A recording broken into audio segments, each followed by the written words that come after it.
छू सकते हो अंबर को बस जुनून होना चाहिए। अरे छू सकते हो अंबर को बस जुनून होना चाहिए। नामुमकिन नहीं है कुछ भी, बस गर्म खून होना चाहिए। टोकने वालों का क्या है, वो आज भी टोकेंगे कल भी। अरे टोकने वालों का क्या है, वो आज भी टोकेंगे कल भी। आप जो कर रहे हो बस माँ बाप का उसमें सुकून होना चाहिए। माँ बाप का उसमें सुकून होना चाहिए।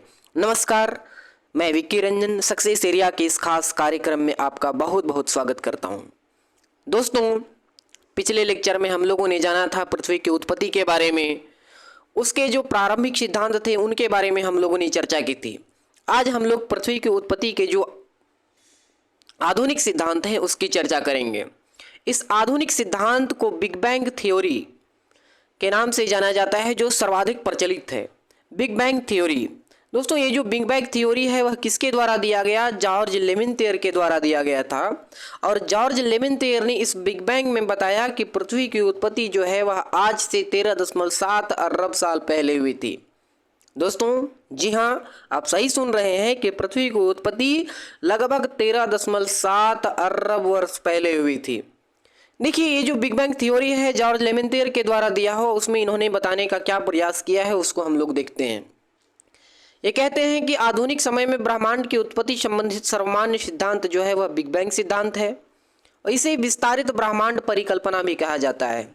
विस्तारित ब्रह्मांड परिकल्पना का मतलब हमारा जो ब्रह्मांड है उसका विस्तार अभी भी जारी है, और ये जो विस्तार जारी है इसी को विस्तरित ब्रह्मांड परिकल्पना कहा जाता है, और इसको बिग बैंग थ्योरी भी कहा जाता है। बिग बैंग सिद्धांत जो है वह ब्रह्मांड की उत्पत्ति, सौर मंडल के विकास, भूपर्पटी और वायुमंडल आदि के विकास जैसी समस्याओं को हल करने का प्रयास करता है। ये जो सिद्धांत है इसके द्वारा हमें ब्रह्मांड की उत्पत्ति, सौर मंडल के विकास के बारे में पता चलता है, भूपर्पटी का निर्माण कैसे होता है वो हम लोग जानेंगे, और वायुमंडल, ये सब सारी चीज़ों का विकास जो है वह बिग बैंग थ्योरी में जॉर्ज लेमेंतेयर बताने की कोशिश करते हैं। तो बस इसी को हम लोग विस्तार से देखते हैं क्या था इस थ्योरी में। बिग बैंग सिद्धांत का विस्तार निम्न अवस्थाओं में हुआ। कौन कौन सी वो अवस्थाएं थी उसको हम लोग जरा सा देखने का प्रयास करते हैं, देखते हैं। पहला जो अवस्था था इसमें क्या होता है, आरंभ में वे सभी पदार्थ जिनसे ब्रह्मांड बना है वह अति छोटे गोलक जिसे एकाकी परमाणु के नाम से जाना जाता था, वह एक ही स्थान पर था। एक छोटा सा पिंड था, और छोटा सा पिंड अति छोटा था। अति छोटा गोलक एक मटर के दाने के समान था, जिसका आयतन अत्यधिक सूक्ष्म और तापमान तथा घनत्व अनंत था। याद रखिएगा कि आयतन जो है वह इसका सूक्ष्म था, अति सूक्ष्म था, लेकिन तापमान और घनत्व जो था वह अनंत था। दोनों, तापमान और घनत्व दोनों जो था इतना ज़्यादा था कि उसकी कल्पना नहीं की जा सकती है, वह अनंत था। ये था पहला चरण में इन्होंने यह बताया कि यह छोटे से गोलक एकाकी परमाणु के रूप में था हमारा ब्रह्मांड, और इस एकाकी परमाणु का जो तापमान था और घनत्व था ये दोनों अनंत था। फिर क्या होता है कि इस प्रक्रिया में इस अति छोटे गोलक में भीषण विस्फोट हुआ। एक भयानक सा बिग बैंग हुआ, बड़ा सा विस्फोट हुआ, और इस प्रकार के विस्फोट प्रक्रिया से ब्रह्मांड का बृहद विस्तार हुआ। और जब विस्फोट हुआ तो ब्रह्मांड जो है वह विस्तारित होने लगा, फैलने लगा। ब्रह्मांड के कारण कुछ, ये जो है विस्तार के कारण कुछ ऊर्जा पदार्थ में परिवर्तित हो गई। जैसे ही विस्फोट हुआ, विस्फोट होने से कुछ ऊर्जा निकले, और ये जो ऊर्जा है ये सारी ऊर्जा पदार्थ में परिवर्तित हो गए। विस्फोट के बाद 1 सेकेंड के अल्पांश में, 1 सेकेंड का जो सबसे छोटा हिस्सा है अल्पांश, उसके अंतर्गत ही बृहद विस्तार हुआ, बहुत भयानक से विस्तार हुआ। लेकिन यह विस्तार जो है वह आगे जाकर के धीमी पड़ गई। बिग बैंग के होने के आरंभिक 3 मिनट के अंतर्गत ही पहले परमाणु का निर्माण हुआ। कि बिग बैंग की घटना जब हुई उसके आरंभिक 3 मिनट के अंतर्गत ही पहला परमाणु जो है वह बन करके रेडी हो गया। तो दूसरा में हम लोगों ने देखा कि ये जो अति छोटे गोलक थे उसमें एक भयानक सा विस्फोट हुआ। विस्फोट होने के बाद उससे जो ऊर्जा निकले वह पदार्थ में परिवर्तित हो गए, और ये पदार्थ जो है वह 1 सेकेंड के अल्पांश में बता रहा है कि इतना ज़्यादा विस्तार हुआ हमारा ब्रह्मांड का कि हम लोग कल्पना नहीं कर सकते हैं। और फिर वह जाकर लगातार नहीं रहा, बल्कि वह विस्तार जो है वह धीमा पड़ गया। और यहीं से ये चीज़ जो है याद रखना है हमें कि बिग बैंग का घटना जैसे हुआ उसके आरंभिक 3 मिनट में पहला परमाणु जो है वह हमारे सामने बन करके रेडी हो गया। तीसरे हम लोग देखते हैं तीसरे चरण में क्या हुआ। ये जो तीसरा है उसमें बताते हैं कि बिग बैंग से 3 लाख वर्ष के दौरान, ये जो बिग बैंग जब हुआ था उससे 3 लाख वर्ष के बाद जो है वह तापमान में 4500 केल्विन तक जो है वह गिरावट पाया गया, 4500 केल्विन तक गिर गया और परमाणुीय पदार्थ का निर्माण हुआ। ये परमाणु बने, परमाणुीय पदार्थ का निर्माण हुआ और ब्रह्मांड जो है हमारा वह पूरा पूरा पारदर्शी हो गया। इसका ओवरव्यू हम लोग थोड़ा सा देख लेते हैं कि बिग बैंग की शुरुआत जो है वह 13.7 अरब साल पहले एक बड़े धमाके के साथ हुआ।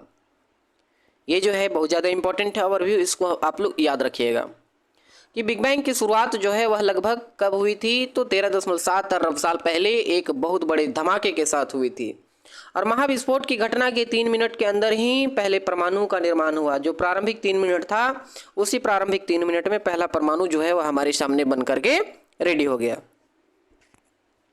समय बीता, समय के साथ ऊर्जा जो है वह पदार्थ में परिवर्तित होते गए। जो उससे ऊर्जा निकला था बिग बैंग से वो सब पदार्थ में परिवर्तित होते गए। बिग बैंग धमाके के 3 लाख साल बाद हमारा ब्रह्मांड जो है वह पारदर्शी हो गया। कितने साल बाद, तो 3 लाख साल बाद ब्रह्मांड जो है वह पूरा पूरा पारदर्शी हो जाता है। तापमान में 4500 केल्विन तक गिरावट आती है और हमारा ब्रह्मांड पूरा पूरा आर पार दिखने लगता है। देखिए यहाँ पे एक फोटो के माध्यम से समझाया हुआ है कि ये जो है एकाकी परमाणु है, एक अति छोटे गोलक के रूप में है। इसका तापमान और घनत्व जो है वह बहुत ज़्यादा है, अनंत है और इस छोटे गोलक में भयानक सा विस्फोट हुआ और भयानक से विस्फोट होने के बाद हमारा ब्रह्मांड जो है वह क्या हुआ, फैलते चला गया और ये जो है इसका विस्तार अभी भी जारी है। लेकिन प्रारंभिक में जिस प्रकार से इसके 1 सेकंड के अल्पांश में विस्तार हुआ उतना ज़्यादा विस्तार जो है वह नहीं देखा जाता है।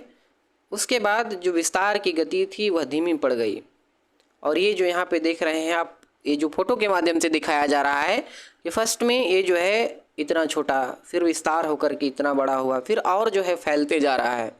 इसको याद रखेंगे कि बताता है कि हमारा जो ब्रह्मांड है उसकी उत्पत्ति कब हुई थी, 13.7 अरब वर्ष पहले हुई थी। ये जो बिग बैंग थ्योरी है उसके अनुसार, जॉर्ज लेमेंथियर के अनुसार। बिग बैंग थ्योरी के जो प्रमुख बिंदु हैं इसको हम लोग देखते हैं, कौन कौन से प्रमुख बिंदु हैं। तो इसके जो प्रतिपादक हैं वह जॉर्ज लेमेंथियर हैं। प्रतिपादक कौन है, जॉर्ज लेमेंथियर। और ये जो है बताते हैं कि ब्रह्मांड का विस्तार हो रहा है, ब्रह्मांड जो है वह विस्तरित हो रहा है और ब्रह्मांड विस्तरित होने का जो सिद्धांत है वह पहली बार किसने दिया, पहली बार किसने बताया कि ब्रह्मांड का विस्तार हो रहा है, तो एडविन हब्बल ने बताया। एडविन हब्बल ने जो दूरबीन था उससे देखा, इसके बारे में रिसर्च किया, इसके बारे में जानकारी प्राप्त की और हमें बताया कि ब्रह्मांड का विस्तार जो है वह अभी भी हो रहा है और ब्रह्मांड का विस्तार जो है जारी है। सबसे फर्स्ट बार एडविन हब्बल ने बताया। लेकिन होयल आते हैं, एक वैज्ञानिक हैं, होयल नाम है। होयल बताते हैं कि इस स्थिर अवस्था जो है उसकी संकल्पना हमारे सामने प्रस्तुत करते हैं। यानी ये बताते हैं कि ब्रह्मांड का विस्तार जो है नहीं हो रहा है बल्कि यह रुका हुआ है, ब्रह्मांड का विस्तार नहीं हो रहा है। तो यह किसके द्वारा बताया गया, स्थिर अवस्था संकल्पना होयल के द्वारा बताया गया। और किसने बताया कि ब्रह्मांड का विस्तार हो रहा है, एडविन हब्बल ने बताया। बिग बैंग थ्योरी जो है इसके प्रतिपादक कौन है, तो जॉर्ज लेमेंथियर हैं। ये सब सारे मेन पॉइंट को आपको याद रखने हैं। ये जो बिग बैंग थ्योरी थी वह आधुनिक जो था वह सिद्धांत था हमारे सामने कि पृथ्वी की उत्पत्ति के आधुनिक सिद्धांत के अंतर्गत हम लोगों ने बिग बैंग थ्योरी का अध्ययन किया। जब बिग बैंग थ्योरी का अध्ययन हम लोगों ने कर लिया तो अब हम लोग जानते हैं तारों का जन्म कैसे होता है, तारे क्या होते हैं, तारों में कौन कौन से रासायनिक तत्व पाए जाते हैं, आकाश गंगा क्या कहलाता है, इस सब सारी चीज़ों के बारे में हम लोग जानने की कोशिश करेंगे। तारों का जन्म, तारों का जन्म जो है सबसे पहले हम लोग जानते हैं कि तारा क्या है। तो तारा जो है वह एक ऐसा खगोलीय पिंड है जिसके पास अपनी उष्मा, अपना ताप, उष्मा यानी ताप और प्रकाश होता है, तारा कहलाता है। जिस खगोलीय पिंड के पास अपनी उष्मा हो, अपना प्रकाश हो, अपना तापमान हो, उसे हम लोग तारा कहते हैं। और असंख्य तारों के समूह को क्या कहा जाता है, आकाश गंगा कहा जाता है। तारों के जो असंख्य समूह हैं उसी को हम लोग आकाश गंगा कहते हैं। ये जो तारा होता है इसमें हाइड्रोजन सबसे अधिक पाए जाते हैं, 90% होते हैं, और हीलियम तथा जो अन्य पदार्थ होते हैं वह 10% होते हैं।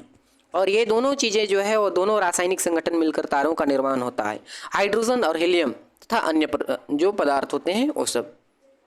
तो ये था तारे के बारे में। तारा क्या कहलाता है, तारों के समूह को हम लोग क्या कहेंगे। चलिए हम लोग आगे बढ़ते हैं। ये जो है यहाँ पे आप देख पा रहे होंगे स्टार्स है, स्टार्स।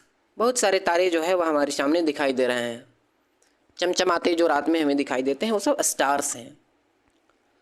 उसके बाद आकाशगंगा किसको कहते हैं, तो तारों के असंख्य समूह को आकाशगंगा कहते हैं। देखिए यहाँ पे मिल्की वे, जिसको हम लोग जिस आकाशगंगा में हम लोग रहते हैं मिल्की वे, इसको गैलेक्सी कहा जाता है।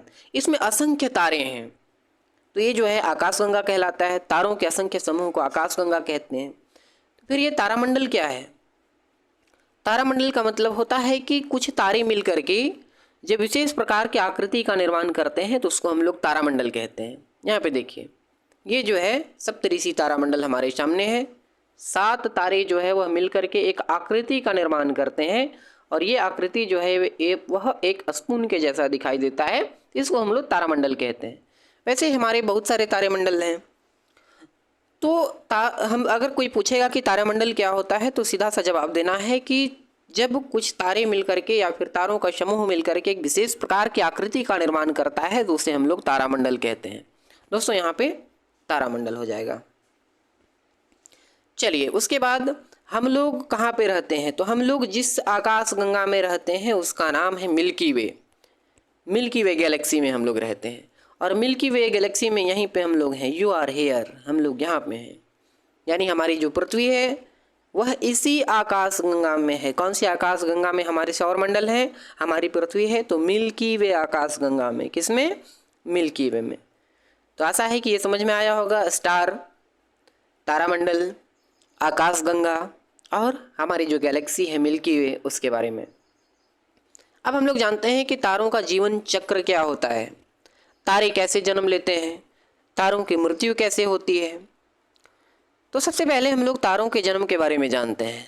तारों का जन्म कहा जाता है कि आकाशगंगा के निर्माण की शुरुआत जो है वह हाइड्रोजन गैस से बने विशाल के बादल के संचयन से होता है प्रारंभ। और ये जो विशाल हाइड्रोजन गैस के बादल होते हैं उसे हम लोग निहारिका कहते हैं। ये आप यहाँ पे देख पा रहे होंगे कि हाइड्रोजन गैस के बादल हैं और हाइड्रोजन गैस के जो बादल हैं इसको हम लोग निहारिका या फिर नेबुला कहते हैं। और आकाशगंगा का जो निर्माण है वह इन्हीं हाइड्रोजन गैस के बनने विशाल बादलों से हुआ। और जब आकाशगंगाओं का निर्माण हुआ तो हम लोग जानते हैं कि तारों का भी निर्माण हुआ होगा। तारे, क्योंकि आकाशगंगा में असंख्य तारे के समूह को ही हम लोग आकाशगंगा कहते हैं। तो क्रमशः इस बढ़ती हुई निहारिका में गैसों के झुंड विकसित हुए। ये जो निहारिका था इसमें गैसों के झुंड बने, संघनित हुआ, संघनित होकर गैसीय पिंड बने, जिससे हम लोग तारों का निर्माण जो है वह बोल सकते हैं कि तारों का जन्म जो है वह प्रारंभ हुआ यहाँ से। यानी सीधा सा बताना है कि जो निहारिका था उसमें हाइड्रोजन गैस के जो बादल थे वह विकसित हुए, संघनित हुए, संघनित होकर गैसीय पिंड बने, पिंड होकर के वह जो है तारे बने। ऐसा विश्वास किया जाता है कि तारों का निर्माण जो है वह 5 से 6 अरब वर्ष पहले हुआ था। तारों का निर्माण जो है वह कब हुआ था, आज से 5 से 6 अरब साल पहले हुआ था। तारों का जीवन चक्र देखिए यहाँ पे सबसे पहले ये जो है तारकीय निहारिका, तारा बनने वाला जो बादल होता है हाइड्रोजन गैस का विशाल बादल, उसको हम लोग तारकीय निहारिका कहते हैं। यह धीरे धीरे बड़ा हुआ, बड़ा होकर के क्या बनता है, आदि तारा बनता है। क्या बनता है, आदि तारा। ये आदि तारा जो है वह संघनित होता है, जमा होता है, जमा होने के बाद भ्रूण तारा बनता है। भ्रूण तारा यानी तारों का जन्म जो है यहाँ से स्टार्ट हो गया। ये जो भ्रूण है और इस भ्रूण में जब ताप और दाब अत्यंत हो जाता है तो हाइड्रोजन जो है वह हीलियम में परिवर्तित होने लगता है। भ्रूण तारा में ताप और दाब अत्यंत होने के कारण हाइड्रोजन का परिवर्तन जो है वह हीलियम में होने लगता है और जब परिवर्तन स्टार्ट हो जाता है तो तारों में चमक आ जाती है, एक विशेष प्रकार की बहुत ही चमकीली हो जाती है, जिसे हम लोग बोलते हैं तारा। और इस प्रकार तारे का जन्म जो है वह कंप्लीट होता है। कैसे, तारकीय निहारिका से बड़ा होकर के आदि तारा बनेगा, आदि तारा संघनित होकर भ्रूण तारा बनेगा और भ्रूण तारा जो है उसमें ताप और दाब अत्यंत हो जाएगा तो हाइड्रोजन जो है वह किस में परिवर्तित होने लगेगा, हीलियम में परिवर्तित होगा और तारों का जन्म होगा। तो ये था तारों का जन्म। आगे हम लोग देखते हैं जब जन्म हुआ है तो इसकी मृत्यु भी होगी। तारों की मृत्यु कैसे होती है, तारे मरते कैसे हैं? तो तारों का जीवन चक्र जो है वह उसके द्रव्यमान पर निर्भर करता है। द्रव्यमान यानी उसका जो वेट होता है उसके ऊपर डिपेंड करता है। तारों की मृत्यु जो है वह उसके प्रारंभिक द्रव्यमान के अनुसार होता है। अब अगर द्रव्यमान ज़्यादा हो तब क्या होगा, या फिर कम द्रव्यमान वाला तारा हो तब वह कैसे मरेगा? तो उसके लिए कंडीशन है। कंडीशन 1 देखिए क्या कहता है कि यदि किसी तारे का द्रव्यमान सूर्य के द्रव्यमान से कम अथवा बराबर हो, जिसको हम लोग चंद्रशेखर सीमा कहते हैं। चंद्रशेखर सीमा का मतलब क्या होता है कि जब किसी तारे का द्रव्यमान जो है वह सूर्य के द्रव्यमान के बराबर होता है या फिर उससे कम होता है। सीधा सा सिंपल सा याद रखना है कि सूर्य के द्रव्यमान से कम रहेगा या फिर सूर्य के द्रव्यमान के बराबर रहेगा, पहला कंडीशन। इस कंडीशन को चंद्रशेखर सीमा कहते हैं। और जब कोई तारा चंद्रशेखर सीमा के अंदर होता है तो इसका निर्माण कैसे होता है? तारा ठंडा होता है। क्या होता है? तारा ठंडा होता है। ठंडा होकर के रेड गेंट बनता है, यानी लाल दानव तारा बनता है।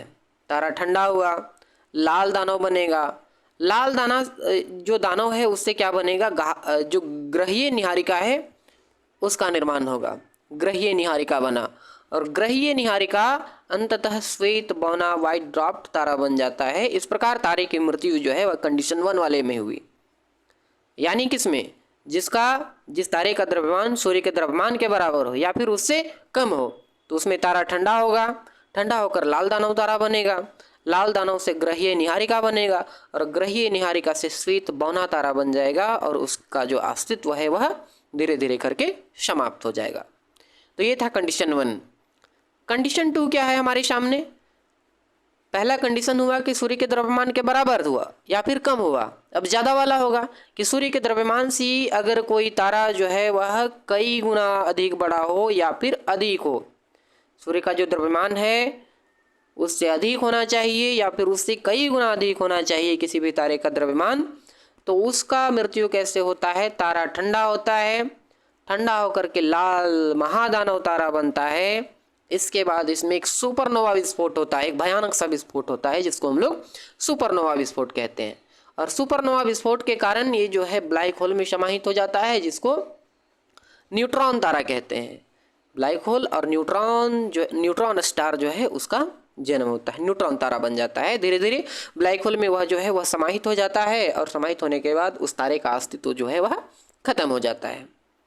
चलिए एक फोटो के माध्यम से हम लोग समझने की कोशिश करते हैं life cycle of A star, कि एक स्टार का लाइफ साइकिल जो है वह कैसे क्या होता है।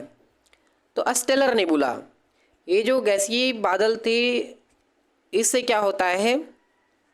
किसी भी तारे का जन्म होता है। हम लोग जाने कि जो तारकीय निहारिका होता है उससे ही तारे का निर्माण होता है, तारे का जन्म होता है। तो यह जो है एवरेज स्टार बनता है। एवरेज स्टार यानी किस प्रकार का स्टार? तो जो स्टार सूर्य के द्रव्यमान के बराबर हो या फिर सूर्य के द्रव्यमान से कम हो, वैसा जो स्टार है वह क्या बनेगा? जब इसकी मृत्यु होगी तो रेड गेंट बनेगा, लाल दानव तारा बनेगा। लाल दानव तारा जो है वह क्या बन जाएगा? तो प्लेटरी नेबुला बनेगा। और नेबुला के बाद व्हाइट ड्रॉप्ड जो हम लोग बोल रहे थे कि श्वेत बौना तारा बन जाता है, इसका अस्तित्व जो है वह धीरे धीरे समाप्त हो जाता है।